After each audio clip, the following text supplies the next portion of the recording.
Welcome to MMC news. అన్నా మీరు ఇంకా జనసేన పార్టీలోనే ఉన్నారా?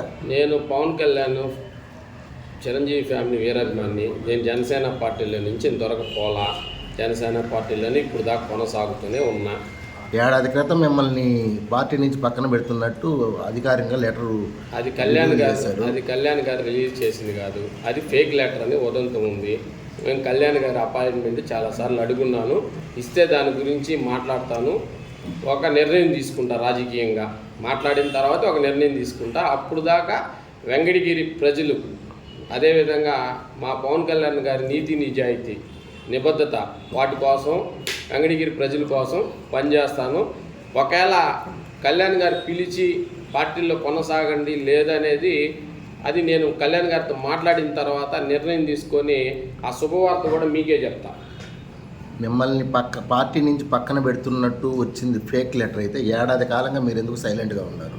చూస్తున్నాం, పార్టీ కార్యక్రమాలు కొద్దిగా దూరంగా ఉండమన్నారు. ఈరోజు మన వెంకటగిరి జాతర, దాని మీద ఎవరు చెప్పారు పార్టీ కార్యక్రమాలు దూరంగా ఉండమని? ప్రెస్ నోట్ రిలీజ్ చేశారు.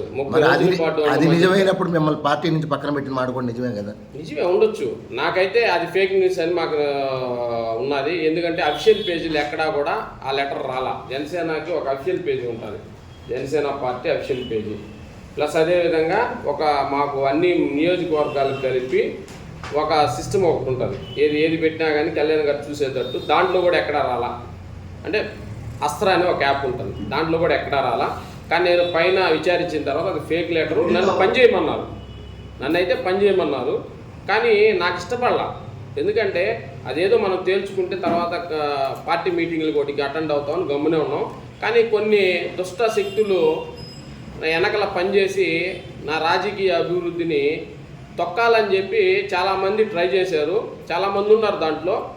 మంచిదే, నేను కాదంటలేదు. రాజకీయాలు ఎత్తులు పై ఎత్తులు ఉండాలి, రాజకీయాల్లో విమర్శ ప్రతి విమర్శ ఉండాలి. కాబట్టి నేనైతే కళ్యాణ్ గారి ఫోటో పెట్టుకొని కళ్యాణ్ గారు ఇదే ఆఫీస్లో ఇదే విధంగా రెబల్ అభ్యర్థిగానే మాట్లాడతా, కళ్యాణ్ గారు నన్ను పిలిచేదాకా. మరి కూటమిలో భాగస్వామ్యమైన కూటమిలో లేను, నేను పార్టీలో భాగస్వామ్యమైన జనసేన పార్టీలో కూటమిలో నేను లేను, నేను జనసేన పార్టీలో ఉన్నాను.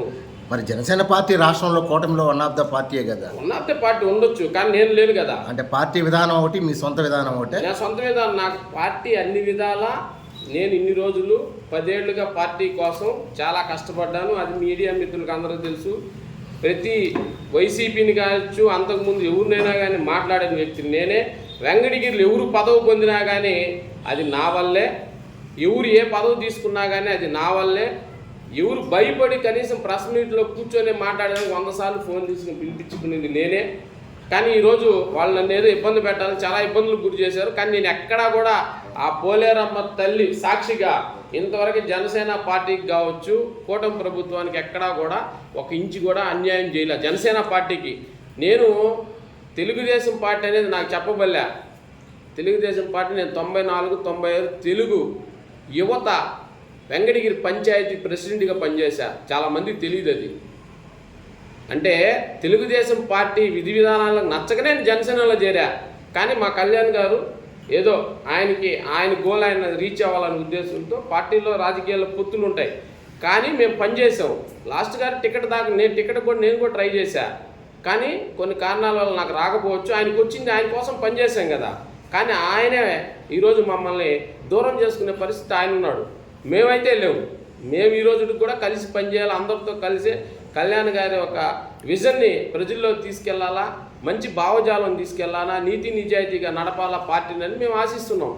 కానీ ఉన్న పరిస్థితుల్లో నన్ను 30 రోజులు మాత్రమే నాకు ఇచ్చింది పార్టీ కార్యక్రమాలకు దూరంగా ఉండమని చెప్పి. అంతేగాని అది కూడా నా మీద అభియోగం ఏంది, నేను ఇండిపెండెంట్ అభ్యర్థిగా పోటీ చేస్తున్నాను అని ఇక్కడ కొంతమంది కళ్యాణ్ గారికి కాదు, నాగబాబు గారికి, నాగబాబు ఫ్రెండ్ గారికి వీళ్ళకి ఫేక్ మెసేజ్లు పెట్టారు.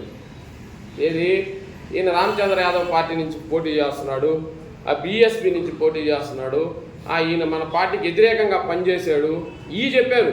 అంతేగాని నా దృష్టిలో నేను ఎప్పుడు కళ్యాణ్ గారికి గుర్తున్నాను.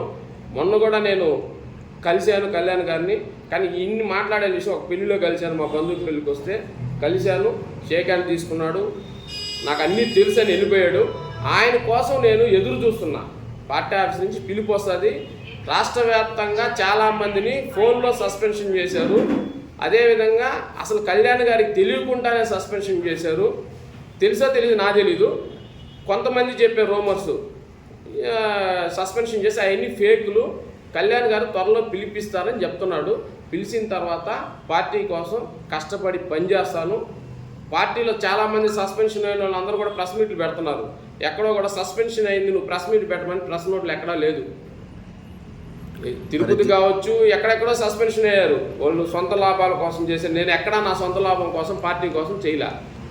మీరు పార్టీకి జనసేన పార్టీ సిద్ధాంతాలకు కట్టుబడి ఉన్నారా? నేను జనసేన పార్టీ సిద్ధాంతాలకు కట్టుబడే ఉన్నాను. నేను జాతర గురించే మాట్లాడా, జాతర విధి విధానాల గురించే మాట్లాడా. కూటమిని నేను ఎక్కడా విమర్శించలా. మరి వెంకటగిరిలో ఏ ఒక్క జనసేన పార్టీ నాయకుడు కానీ కార్యకర్త కానీ ఎందుకు మీతో పాటు లేరు? ఎవరు వాళ్ళ స్వలాభం కోసం వెళ్ళిపోయారు. కొంతమంది అదే దుష్ట చతుష్టయం అంటారు కదా, అలా దుష్ట చతుష్టయాలు కొంతమంది వెళ్ళారు. ఎప్పుడైనా కానీ బెల్లం చుట్టూ ఈగులు ఉంటాయి బ్రదర్, మీకు అందరూ తెలుసు కదా. అధికారంలో ఉంటే 100 మంది ఉంటారు, అధికారం లేనప్పుడు ధైర్యంగా ఒక ప్రెస్ మీట్ పెట్టడం. వెంకటగిరిలో చాలామంది ఉన్నారు. ఇప్పుడు అధికారం ఉన్నప్పుడు అందరూ ఉంటారు వెనకల, అధికారం లేనప్పుడు ఎవడున్నాడు? ఆయనకి పదవి వచ్చింది, ఆయన చుట్టూ తిరుగుతున్నారు. రేపు నాకు పదవి వస్తే నా చుట్టూ తిరుగుతారు. మరి అలాంటప్పుడు పార్టీని గౌరవిస్తానని ఈరోజు కూటమి ప్రభుత్వం మీద విమర్శలు చేయడం ఎంతవరకు కరెక్ట్? నేను కూటమి ప్రభుత్వం మీద విమర్శ చేయాల. వెంకటగిరిలో న్యాయం జరగడం లేదు, వెంకటగిరిలో జనసేనకి న్యాయం జరగలేదని నా అందరికీ తెలుసు. అది నేను చెప్పట్లేదు, న్యాయం జరగలేదు.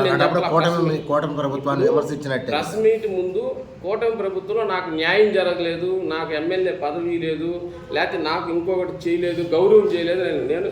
నేను ఆ రోజు చంద్రబాబు కదిలిరా అని ఒక కార్యక్రమం పెట్టాడు.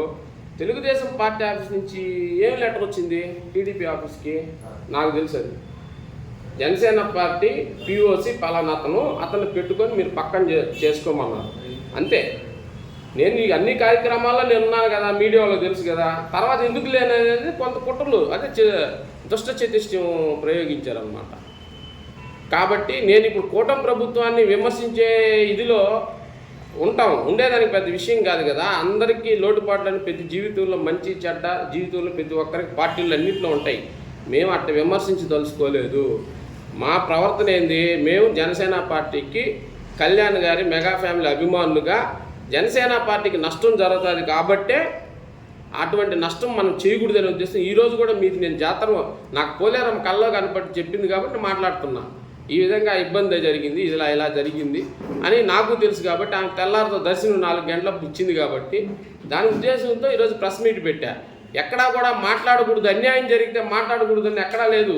రాజ్యాంగంలో ఎక్కడా రాయలా. అన్యాయం జరిగితే మాట్లాడాలా. అది ఏ పార్టీ కావచ్చు, ఏ సంస్థ కావచ్చు.